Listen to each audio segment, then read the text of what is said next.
Yeah, Dhwani, it's clear, it's obvious, it's everything that the cars are the excitement of your life. There's no doubt about it. That is one message that came across, and it came across effectively.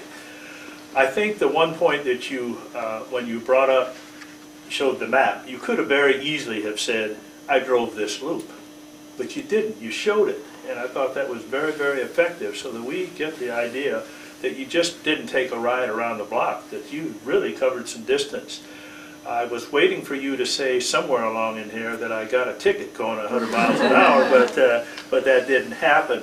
Now, one point that I did miss, were you able to ride in 6 cars, or there were 6 cars in the caravan? You rode in 6. Okay, I kind of missed that. But overall, I thought you did very well. I agree with Carlos. This would not have been able to be pulled off without your slides, and it was an excellent way to get into project number 8. It was very personal. It was very effectively done. So I compliment you on that. I have no real suggestions to offer, but just praise.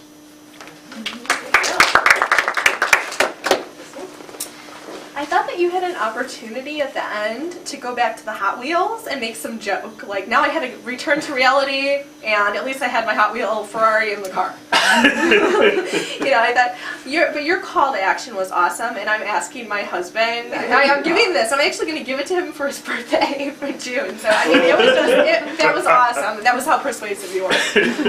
Maybe we should check the cost. The cost. It's not what was the cost? For what $1,100. It's worth it. Look at how excited he was. You have a rich life. Coupon, I think. Yeah, I got it for 600. Oh. Birthday, Hanukkah. This is not a cheap gift. For sure. Oh, yeah. Anyone else? One comment I want to make about the teleprompter. And that is not to Dhwani, actually it's advice to all of us.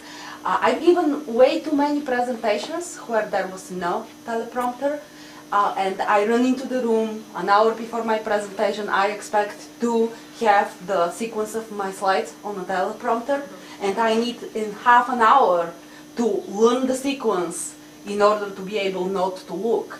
The last one is, I went to San Francisco, it was 350 people, and the organizer told me half an hour prior to my presentation that actually the teleprompter did not arrive. So on a stage, 2 screens on both of my sides, 350 people, and I had to know my sequence by heart. So I tend to not expect to have a teleprompter, to know all my clicks, and what I'm going to start talking about on each of my clicks. So something like that could be another option, I guess. Just, I think, like you mentioned, have just the order of the slides somewhere on a page that you can see. Yeah, you should always have a hard copy. Yeah. Always have a hard copy. Well, so the one thing with that was, so here, right?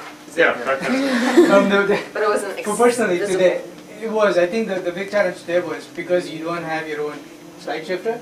The look was to make sure, and for her as well, that did the guy do his, or did I do the job for her or not, and did she do it for me or not. Yeah. So it wasn't as much to see what's on the slide, but to make sure that the slide moved. Yes. Yeah, but, that's actually when you're up there, to hear somebody say, the person, next slide please, next slide, it's terrible.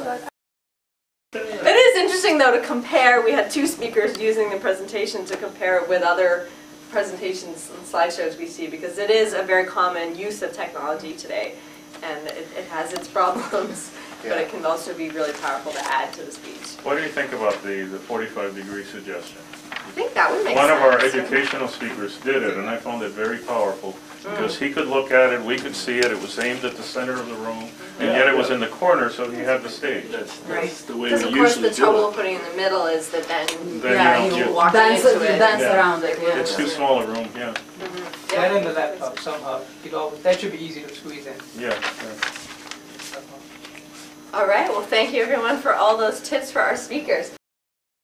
I think I heard the obvious word obviously a couple times during the speech and 2 or 3 times during the evaluation. So it's not obvious that all guys like cars. I'm sure there's some that don't, for example. Carlos? For Dhwani, I noticed that repeatedly the phrase "here is" was used. Here is, here is, here is. After the third time I said, tell me a different way. I like this car. I was there. So too many here is.